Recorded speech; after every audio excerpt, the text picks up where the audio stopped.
Ken Nelson here. Welcome to my kitchen. Well, I'm on my quest to make Eggs Benedict. So today I'm going to make English muffins. These are a simple, easy dough to make. They're not complicated. Join me. For our dough, we need 1 cup of milk that has been warmed to about 102 degrees. Not much beyond that. If you're used to baby formula, if you stick your finger in the pan and it just barely feels warm, that's the temperature that we need for our milk. So, 1 cup of warm milk, 1 tablespoon of yeast,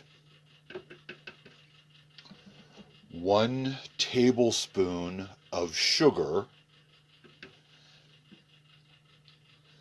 2 tablespoons of vegetable oil,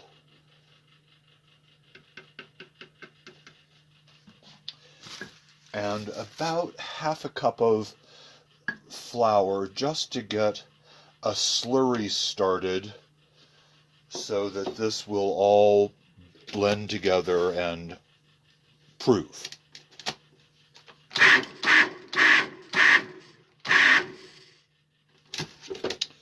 There we go.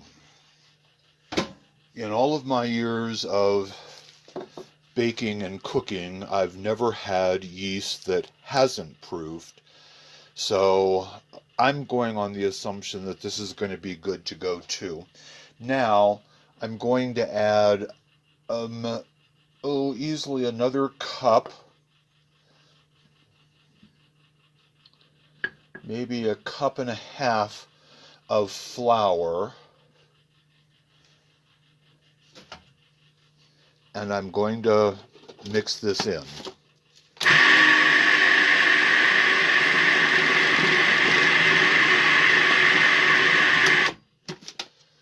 Right now, this is a very loose dough, and I'm going to pulse this a little more.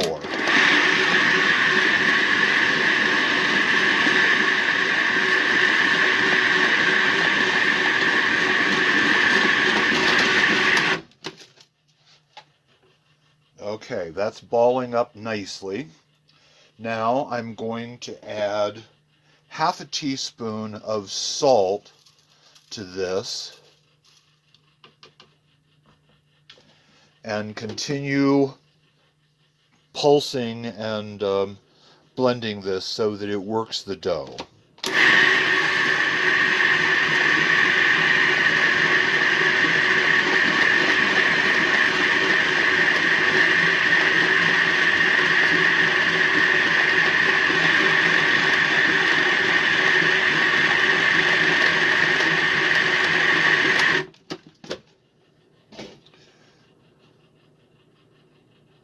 This can use a little more mixing, or if you're doing this by hand, kneading. But if you've got a machine that will do this, let it work.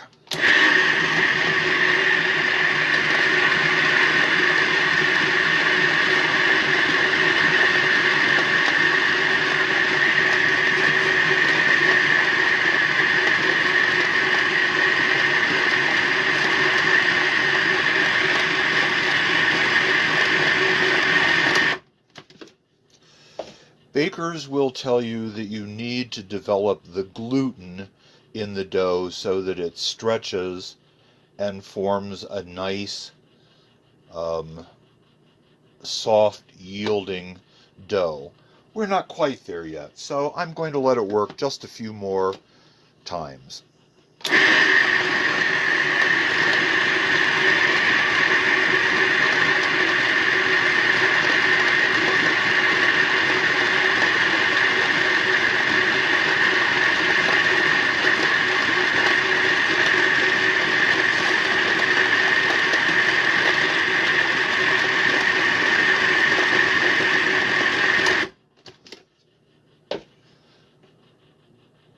The dough is now stretching nicely and still holding together.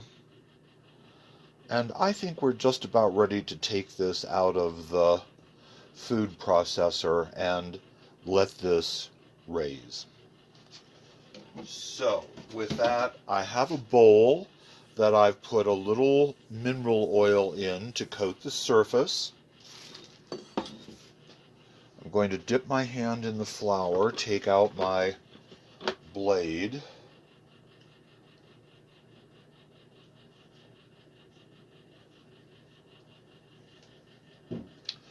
and then take out my dough. This is very pliable, it's very soft, and now I'm just going to put it into my bowl and give it a turn so that it's coated with vegetable oil, and that will keep it from dehydrating at all. Now, with that being said, it's time to place it someplace warm, and I'm going to cover it with a plastic bag. My house is a little cool, so I'm going to heat my griddle ever so slightly and wrap this in towels, and this will then set. Here is a view of my griddle. It covers 2 burners of my stove, and this is warm enough that I can't keep my hand on it for more than a few seconds. So now I'm going to use an old tea towel that I've got that I use for such purposes. It's ugly and doesn't look nice, but considering it's going on a griddle, it'll be perfectly fine. And now I'm going to wrap it again on the outside just to make sure that no drafts and no air are getting to this dough so that it will rise nicely. Now for the patience part. We now have to let this set for 45 minutes or so until the dough doubles, and then we'll come back and proceed to make our English muffins. Okay, so an hour has passed. Let's take a look at our dough. Not only has it risen, but it's also looks to have kind of fallen back in on itself a little bit. So it's gotten very, very well leavened. Now it's time to cut this into pieces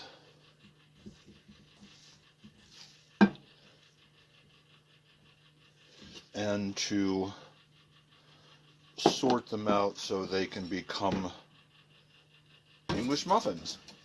So there's our dough. It's very spongy looking. I'm going to flour it just on this board a little bit so that it's not quite so sticky, so it works a little better. And here I'm going to cut this into 8 pieces because that's how much dough we've got. That's what this recipe makes.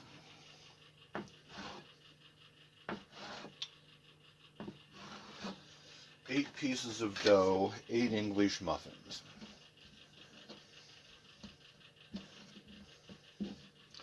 So, to work these nicely, tuck the outside edges in and just kind of roll this on the board to get a nice circle and to get the seam side down, and just set this aside for the moment. Continue doing that with all of the pieces. Maybe just a little more flour there.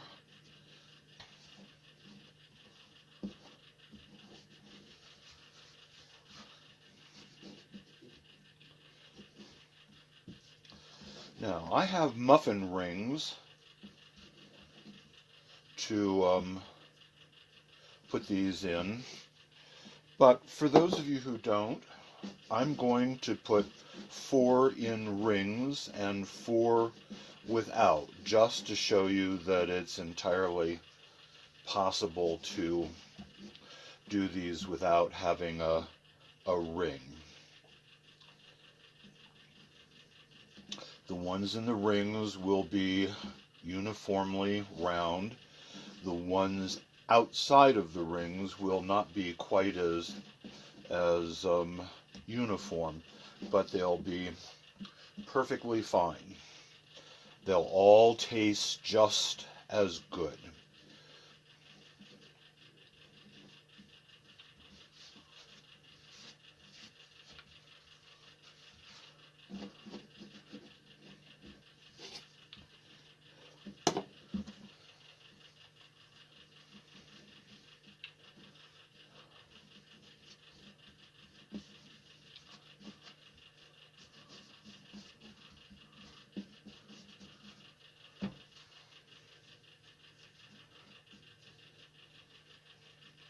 So the trick here is when you're folding the dough to kind of roll the outside edges towards the center and push it in. And that way, when the dough starts to rise, it will rise in the center and form a nice round dough or shape instead of expanding out.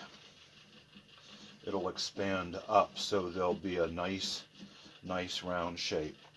Okay, so there we've got our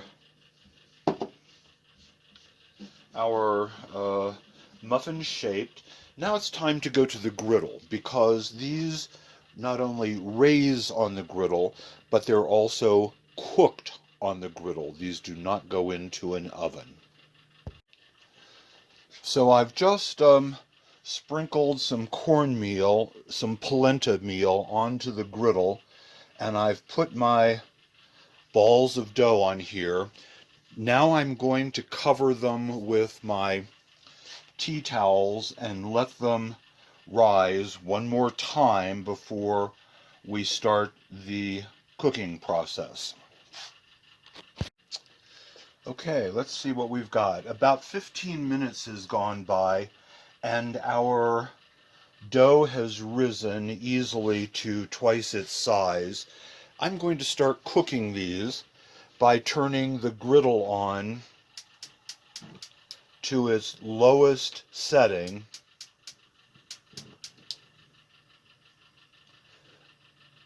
so it just barely warms the griddle. We want to do just kind of a slow cook on these. They will continue rising a bit, but they'll start cooking on the bottom and turning solid and turning into an English muffin. So this will take probably 5 to 7 minutes to get the griddle warm enough so that it starts to cook them. And when we're ready to turn them over, I'll come back and show you what they look like. I've just turned one over. We can see that they're getting brown. So now I'm going to turn the others over. And be gentle when you flip them, because they have raised somewhat more from when they were first put on here, and they've risen to where they need to be. I'm going to take the rings off just so it's easier to flip, and do be careful because they're very hot.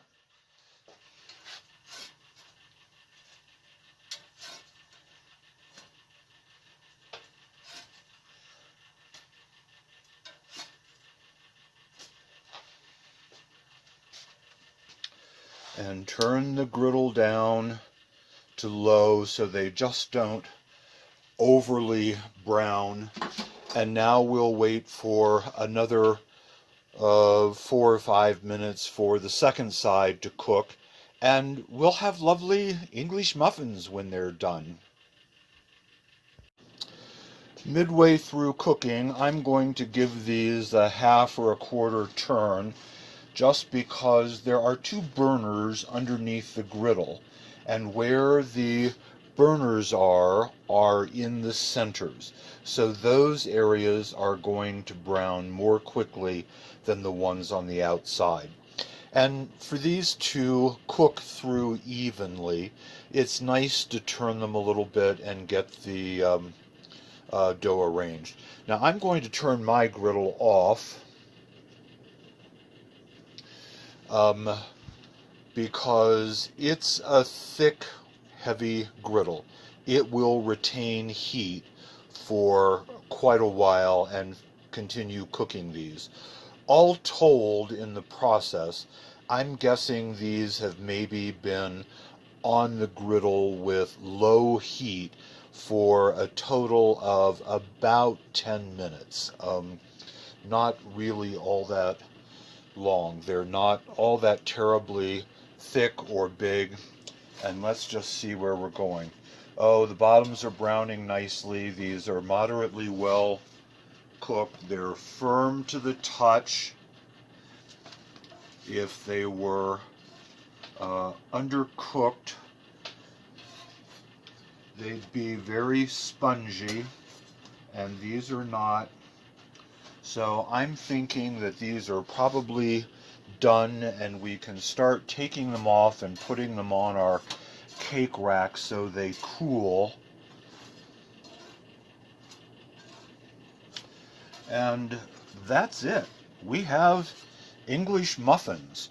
Now I'm going to let these totally cool, and then I'm going to put them in a plastic bag um, and seal them with as little air as possible. I'm not going to vacuum them, but I'm going to seal them and put them in the freezer so that when I'm ready to have Eggs Benedict, I can pull them out, cut them in half, toast them lightly, and be ready to go. So there we have it. English muffins.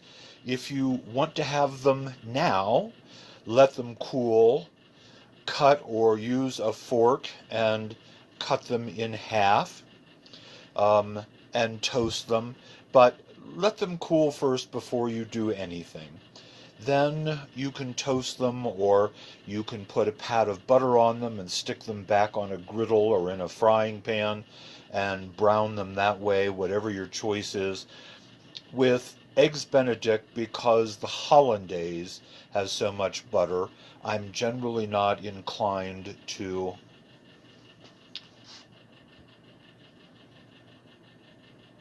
add much more butter to them. Okay, English muffins, done.